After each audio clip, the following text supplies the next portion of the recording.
नमस्कार। भारतीय ज्ञान श्रृंखला चैनल पर आप सभी का स्वागत है। आज हम लोग भारतीय कालगणना विषय को लेकर उपस्थित हैं। इसके पूर्व भारतीय कालगणना को लेकर के दो और वीडियो मैंने पहले बनाए हैं, जिसमें मैंने निमेष से लेकर के कल्प तक की इकाइयों को आप लोगों को बतलाया है। ये वीडियो उसी का आगे का तीसरा भाग है, जिसमें कालगणना के विषय में जो शेष रह गया था उस पर हम लोग चर्चा करेंगे। तो जैसा कि मैंने आप लोगों को बताया था, ब्रह्मा जी की आयु 100 वर्ष की मानी गई है और वो अपने 50वें वर्ष को बिता करके 51वें वर्ष में चल रहे हैं। तो एक बार पुनः थोड़ा पीछे जा करके रिवाइंड करके आप लोगों को मैं इस विषय पर लाना चाहूँगी। हम लोगों ने चर्चा की थी निमेष से लेकर के मानव वर्ष जो है, मानव वर्ष में 365 दिन होते हैं, लेकिन जो देवताओं का वर्ष होता है वो 360 मानव वर्षों का होता है। इसके आगे मैंने आप लोगों को युग का परिमाण बतलाया था कि सतयुग का क्या परिमाण है, त्रेता, द्वापर और कलयुग का। उन चारों युगों को मिला करके एक चतुर्युग या महायुग का निर्माण होता है, जिसका परिमाण 12,000 दिव्य वर्ष होता है। ऐसे 71 महायुग जब मिलते हैं तो एक मनवंतर का निर्माण होता है, जिसका परिमाण 8,52,000 दिव्य वर्ष होता है। तो एक मनवंतर का परिमाण इतना हुआ। जब 14 मनवंतर साथ में जुड़ते हैं, 14 मनवंतर एक साथ जोड़ करके एक कल्प का निर्माण होता है, जिसमें अगर संधि को भी जोड़ दिया जाए, देखिए जब किसी भी दो चीजों को हमें जोड़ना होता है तो बीच में हम कोई जोड़ने योग्य साधन का प्रयोग करते हैं। जैसे लौकिक क्षेत्र में देखें तो फेविकोल या इत्यादि। तो जब हम देखते हैं कि कल्प 2 मनवंतरों को जोड़ना है, 14 मनवंतरों को दूसरे 14 मनवंतरों से जोड़ना है, तो उसमें एक बीच में संधि काल होता है, जिसका परिमाण मैंने आप लोगों को बताया था 4,800 दिव्य वर्ष होता है। तो 14 संध्याओं सहित, यानी कि 14 मनवंतर जो हैं उनकी संध्याओं सहित एक कल्प का मान 1,19,95,200 दिव्य वर्ष होता है। यहाँ मैं अपनी एक गलती स्वीकार करना चाहूंगी। इसके पहले वीडियो में मैंने शायद गलती से 11 करोड़ मान इसका बतला दिया था, लेकिन इसका सही मान 1,19,95,200 दिव्य वर्ष है। तो इतना परिमाण होता है एक कल्प का। ये जो एक कल्प है वो ब्रह्मा जी का एक दिन या एक रात होती है। तो कल्प की संधि सहित, अब कल्प भी जब दूसरे कल्प से जुड़ेगा तो उसके बीच में भी एक संधि काल आएगा। तो कल्प जो है संधि सहित मनवंतर अगर हम देखें तो उसका परिमाण 1,20,00,000 दिव्य वर्ष आता है। यानी कि ब्रह्मा जी का दिन जो है 1,20,00,000 दिव्य वर्ष का होता है और इतने ही परिमाण की उनकी रात्रि भी होती है। तो ब्रह्मा जी के दिन और रात्रि का योग यदि हम देखें तो 2,40,00,000 दिव्य वर्ष होते हैं। जब हम ब्रह्मा जी के दिन और रात का परिमाण जान गए तो हमें ब्राह्म मास निकालने के लिए क्या चाहिए, यानी ब्रह्मा जी का एक महीना कितने वर्षों का होता है, उसके लिए हम इसमें 30 का गुणा कर देंगे। तो जो ब्राह्म मास की संख्या आती है वो होती है 72 करोड़ दिव्य वर्ष, यानी 72 करोड़ दिव्य वर्षों का ब्रह्मा जी का एक मास होता है। पुनः हम अगर ब्रह्मा जी के एक वर्ष की गणना करना चाहें तो इसमें 12 का गुणा करके हम देख सकते हैं कि ब्राह्म वर्ष जो है वो 8 अरब 84 करोड़ दिव्य वर्षों का होता है। ये दिव्य वर्षों की चर्चा चल रही है, तो इसको अगर आप मानव वर्षों में परिगणित करेंगे तो ये संख्या कई खरब में पहुंच जाएगी। तो ये तो हुई ब्रह्मा जी का कालमान। अगर एक ब्राह्म वर्ष इतने वर्षों का है तो 100 वर्ष में कितने ब्राह्म वर्ष होंगे, यानी कितने दिव्य वर्ष होंगे, उसकी गणना आप स्वयं लगा सकते हैं। तो जब ब्रह्मा जी की 100 वर्ष की आयु पूर्ण हो जाती है तो ब्रह्मा जी का भी लय हो जाता है, यानी ब्रह्मा जी का भी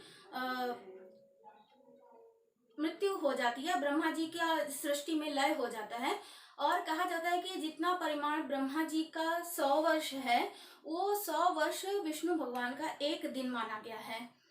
तो ब्रह्मा जी के लय के पश्चात विष्णु भगवान तो रहते ही हैं, और विष्णु भगवान का जो एक वर्ष विष्णु भगवान का जो 100 वर्ष है वह रुद्र का या महाकाल का एक वर्ष माना गया है। तो सबसे अंत में महाकाल ही बचते हैं। जो मैंने प्रारंभ में कहा था कि काल ही परमात्मा है, वही सबका सृजन करता है और सबका संहार करता है।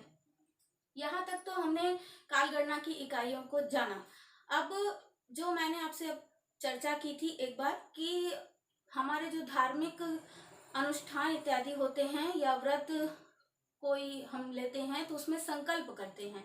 तो हमारे जो हिंदू धर्म कर्म के अनुष्ठान है उसमें जो संकल्प लिया जाता है उसमें काल की इकाइयों का पूरा चित्र उपस्थित होता है, न केवल काल परिमाण अपितु कौन से ऋतु, कौन सा संवत्सर, कौन सा काल चल रहा है, वो सब कुछ उसमें निहित होता है। तो मैं एक बार उसको आप लोगों को बताना चाहूंगी।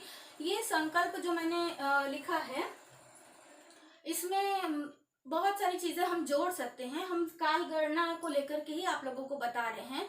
कुछ लोग इससे भी संक्षिप्त संकल्प कराते हैं और कुछ लोग इससे थोड़ा बृहद भी संकल्प कराते हैं, जिसमें उन चीजों का परिगणन वो करते हैं। तो सामान्यतः आपने कभी ना कभी तो संकल्प कराया होगा। तो संकल्प में क्या होता है?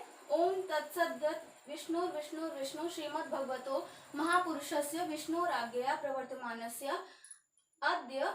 देखिए यहाँ से काल गणना प्रारंभ हो जाती है। श्री ब्रह्मणो नि, जैसा कि हमने बताया आपको कि ब्रह्मा जी अपना एक परार्ध पूरा करके दूसरे परार्ध में चल रहे हैं, 51वें वर्ष में चल रहे हैं, और उसका ये दिन है, ब्रह्मा जी का ये दिन है।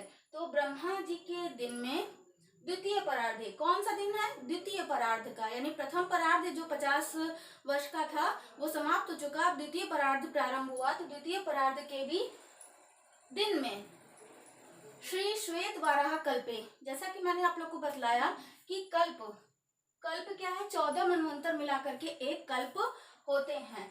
तो अभी वर्तमान में जो है श्वेत वाराह नाम का कल्प चल रहा है। ब्रह्मा जी के प्रथम परार्ध के कल्प की गणना रथंतर कल्प से होती है, और द्वितीय परार्ध के का प्रारंभ जो होता है वो श्वेत वाराह कल्प से होता है। श्वेत वाराह कल्प में सप्तमी वैवस्वत मनवंतरे, इस श्वेत वाराह कल्प में भी, यानी श्वेत वाराह कल्प में 14 मनवंतर होंगे, तो 6 मनवंतर बीत चुके हैं, 7वां वैवस्वत मनवंतर चल रहा है। वैवस्वत मनवंतर में भूर्लोके, इसमें देखिए भूगोल का भी वर्णन है जो हमारा संकल्प है। जैसे मैंने आप लोगों को कहा ऋतु, भूगोल, ये सारी चीजों का इतिहास, इनका इसमें वर्णन होता है। भूर्लोके यानी भूलोक में जम्बू द्वीप में, ये जो द्वीप और खंड है ये पुराणों का एक अलग विषय है, इस पर मैं एक और आप लोगों के साथ चर्चा कभी करूंगी। तो जम्बू द्वीपे भारतवर्षे, हमारा जो भारतवर्ष है वो जम्बू द्वीप में है। भरतखंडे, और भरतखंड में है आर्यावर्तैक देशांतर्गते, जिसको आर्यावर्त भी कहा जाता है। इसके अंतर्गत, यहाँ डैश मैंने रखा है क्योंकि आप जिस भी क्षेत्र में होते हैं वहाँ वो पंडित उस क्षेत्र का नाम आपसे बुलवाते हैं। जैसे कि अगर वाराणसी में मैं हूँ अभी, तो वाराणसी क्षेत्र, फिर डैश है और विक्रमाब्दे, यानी कौन सा संवत चल रहा है, विक्रम संवत चल रहा है, जो उसका यहाँ पर नामोल्लेख करते हैं। तत्पश्चात इसके बाद फिर डैश है जो कि संवत्सर का नाम बताता है। संवत्सरे, जो हमारा नव वर्ष प्रारंभ होता है तो प्रत्येक वर्ष का एक नाम होता है। जैसे चाइनीज नाम आप लोगों ने सुने होंगे, ये तो आप लोगों को ज्ञात होगा, लेकिन कदाचित शायद ही किसी को हिंदू वर्षों के नाम पता हो कि उनको किस नाम से पुकारा जाता है। हम लोग बड़े गर्व से चाइनीज में लूनार ईयर है और रैबिट ईयर है, ऐसा हम लोग जानते हैं, लेकिन हम अफसोस की बात है कि हम अपने हिंदू वर्ष के नामों को नहीं जानते हैं। तो अभी जो नव वर्ष प्रारंभ हुआ है चैत्र से, वो विकारी नाम का संवत्सर है, उस संवत्सर का नाम विकारी है। तो विकारी संवत्सरे, जो भी संवत्सर हो उस समय, मासा नाम मासोत्तमे, जो भी मास चल रहा हो, जनवरी फरवरी मार्च अप्रैल नहीं, चैत्र वैशाख ज्येष्ठ आषाढ़, जो भी हिंदू मास चल रहा हो, पक्ष मैंने आप लोगों को बतलाया था, एक मास में 2 पक्ष होते हैं, शुक्ल पक्ष या कृष्ण पक्ष।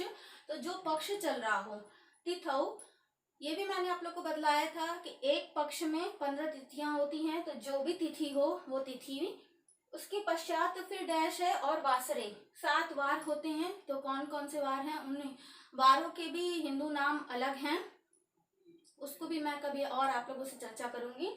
तो उस वार का नाम लेकर के फिर डैश है गोत्रोत्पन्न, आप जिस गोत्र में उत्पन्न होते हैं, और आपका जो नाम होता है नामाहम, यहाँ आपका जो भी नाम है उसका नाम आप लेते हैं, और जिस कार्य के लिए आप कर रहे हैं, जिस कार्य की सिद्धि के लिए कर रहे हैं, उसका उच्चारण करते हुए संकल्पम करिष्ये, मैं इस बात का संकल्प करता हूँ। तो अगर ये छोटे में हम देखें तो ये यहाँ से ब्रह्मा जी से शुरू करके एक छोटी इकाई जो वार चल रहा है, इस वार के पश्चात भी लोग घटी नक्षत्र ये सब का पूरा इसमें परिगणन करते हैं, जो कि मैं विस्तार में आपको नहीं बताया।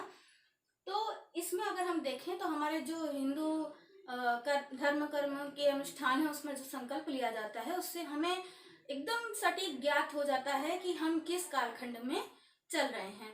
तो आशा है कि आप सभी को कालगणना का ये जो मैंने विषय बताया वो आप लोगों को पसंद आया होगा, और आपके कोई सुझाव हो तो मुझे ज़रूर कमेंट में बताइए। और मैंने प्रयास किया है, और यदि आपकी कोई जिज्ञासाएं हो तो वो भी मुझे अवश्य बताइए। और मैंने पहले भी आप लोगों को होमवर्क दिया था, आप लोगों ने उसको नहीं किया, शायद आप लोगों को पसंद नहीं आया, लेकिन पुनः आपसे प्रार्थना है, ये थोड़ा इंटरेस्टिंग टॉपिक है। तो ये जितने दिव्य वर्षों की मैंने गणना आपको बताई, उसको आप मानव वर्षों में कैलकुलेट करके ज़रूर देखिएगा। आपका बहुमूल्य समय देने के लिए बहुत बहुत धन्यवाद। नमस्कार।